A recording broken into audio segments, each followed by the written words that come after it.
ಕುಮಾರಸ್ವಾಮಿ ಹೇಳ್ತಾರೆ sir, ಕಾಂಗ್ರೆಸ್ನೊಳಗೆ CM ಹುದ್ದೆ towel ಹಾಕಿರೋದ್ರಿಂದನೇ Siddaramaiah ವಿರುದ್ಧ ಷಡ್ಯಂತ್ರ ಅಂತ ಅವ್ರು ಹೇಳ್ತಾರೆ. ಅವ್ರ ಪಾರ್ಟಿಲಿ ಎಷ್ಟು ಜನ ಟವಲ್ ಹಾಕವ್ರೆ, ಬಿಜೆಪಿಲಿ ಎಷ್ಟು ಜನ ಹಾಕವ್ರೆ? ಏನು ಬಿಜೆಪಿನಲ್ಲಿ ಏನೋ ಅಶೋಕ್ ಚೀಫ್ ಮಿನಿಸ್ಟರ್ ಆಗ್ಬಿಡ್ತಾರ ಅಥವಾ ವಿಜೇಂದ್ರ ಚೀಫ್ ಮಿನಿಸ್ಟರ್ ಆಗ್ಬಿಡ್ತಾರ? ಇನ್ನು ಎಷ್ಟು ಜನ ಇದ್ದಾರೆ? ಆದ್ರಿಂದ ನಮ್ಮಲ್ಲಿ ಯಾವುದೇ ರೀತಿಯ ಟವಲ್ ಹಾಕೋ ಸಂಸ್ಕೃತಿ ನಮ್ಮಲ್ಲಿಲ್ಲ. ನಮ್ಮಲ್ಲಿರ್ತಕ್ಕಂಥದ್ದು ಏನೇ ಭಿನ್ನಾಭಿಪ್ರಾಯಗಳು ಯಾರೇ ವ್ಯಕ್ತಪಡಿಸಿದ್ರು ಅಂತಿಮವಾಗಿ ಕಾಂಗ್ರೆಸ್ ಪಕ್ಷದ ಹೈಕಮಾಂಡ್ ನಿರ್ಣಯ ಮಾಡ್ತೀವಿ. ನಿರ್ಣಯದಂತೆ ನಡೀತಕ್ಕಂಥವ್ರು ನಮ್ಮ ಪಕ್ಷದಲ್ಲಿ ಇರ್ತಕ್ಕಂಥ ಎಲ್ಲಾ ಶಾಸಕರು. ಕುಮಾರಸ್ವಾಮಿ ಹೇಳ್ತಾರೆ ಸರ್, ಕಾಂಗ್ರೆಸ್ನೊಳಗೆ ಸಿಎಂ ಹುದ್ದೆ ಟವಲ್ ಹಾಕಿರೋದ್ರಿಂದನೇ ಸಿದ್ದರಾಮಯ್ಯ ವಿರುದ್ಧ ಷಡ್ಯಂತ್ರ ಅಂತ ಅವ್ರು ಹೇಳ್ತಾರೆ.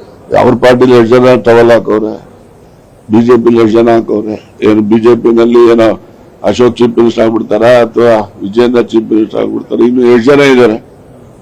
ಆದ್ರಿಂದ ನಮ್ಮಲ್ಲಿ ಯಾವುದೇ ರೀತಿಯ ಟವಲ್ ಹಾಕೋ ಸಂಸ್ಕೃತಿ ನಮ್ಮಲ್ಲಿಲ್ಲ. ನಮ್ಮಲ್ಲಿರ್ತಕ್ಕಂಥದ್ದು ಏನೇ ಭಿನ್ನಾಭಿಪ್ರಾಯಗಳು ಯಾರೇ ವ್ಯಕ್ತಪಡಿಸಿದ್ರು ಅಂತಿಮವಾಗಿ ಕಾಂಗ್ರೆಸ್ ಪಕ್ಷದ ಹೈಕಮಾಂಡ್ ನಿರ್ಣಯ ಮಾಡ್ತೀವಿ. ನಿರ್ಣಯದಂತೆ ನಡೀತಕ್ಕಂಥವ್ರು ನಮ್ಮ ಪಕ್ಷದಲ್ಲಿ ಇರ್ತಕ್ಕಂಥ ಎಲ್ಲಾ ಶಾಸಕರು.